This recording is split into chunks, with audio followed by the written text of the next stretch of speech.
Looks like Fergie is about to go it alone, and some people might say, why not? You've got nothing else to lose. As ever, let me explain.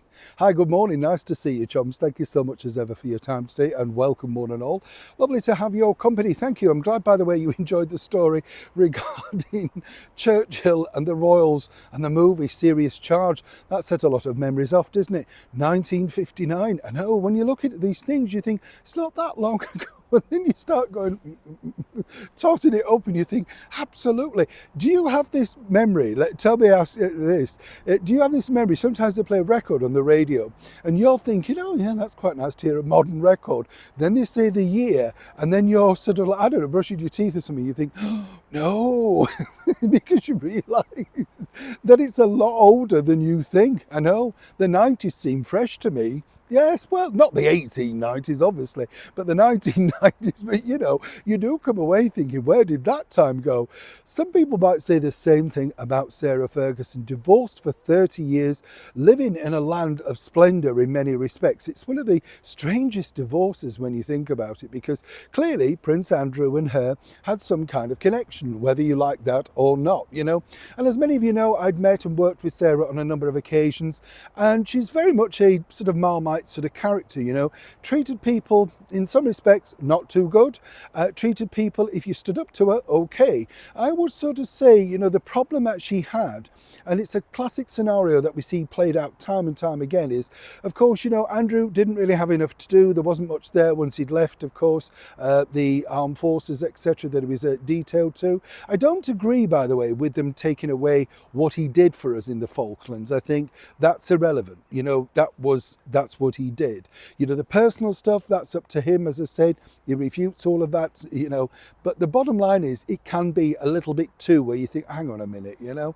But the other side of it is, if you are Sarah Ferguson, you've seen deals drop literally through your fingers, big deals as well. And of course, do not forget that Sarah was very, very clever at manipulation in making sure she made money, particularly in the very lucrative land of America, where she did things like an autobiography, the Weight Watchers thing, the grill thing, you know. She attached her name to everything. And this was part and parcel of the problem that Harry and Meghan didn't really understand. You know, they could not understand that Sarah Ferguson was allowed to do this when they spoke to the Queen, but of course the Queen seemingly had some kind of blind spot with Sarah and just allowed her to carry on. It did look odd in many respects.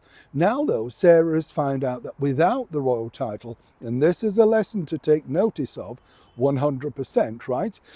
Without that royal title, well, things just crumble away. Now, her latest loss is a children's book that she was a part of a series called Fern and Flora. And the bottom line was the publishers have now pulped the idea because they believe that they can't sell the book. Now, I don't know about you.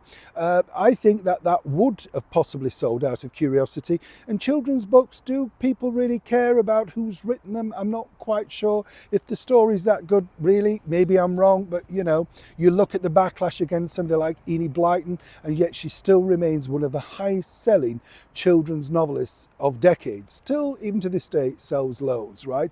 J.K. Rowling, lots of backlash, but people still love Harry Potter. Very clever lady, in my opinion. However, I can tell you that Sarah is now thinking about taking the reins of the disaster that is her life right now, because she still believes in the product that she's got. And some might say, rather stupidly, or not. But apparently she believes that she could self-publish this to prove the publishers wrong, that in fact she could sell quite a lot of books. You see how this goes. And so the idea really is that, you know, she's getting a team around her to help put this together. This is where you're going wrong, Sarah. You don't need a team, you just need a person who knows how to do digital. You can self-publish on Amazon, you could make some money, you could put yourself back out there. The trouble is with these people, they then build a team, the team won't pay, you can't pay them, or it doesn't make enough, and the cycle begins again. Just my advice. The outside of it is, I think, why not? You may prove the publisher wrong, and ultimately, if it's a success, you just watch, the publisher will want to come back. And that's really how you turn things around. Right now, that's the avenue, according to an excellent source, that Sarah is looking at. Neil Sean in the very heart of London.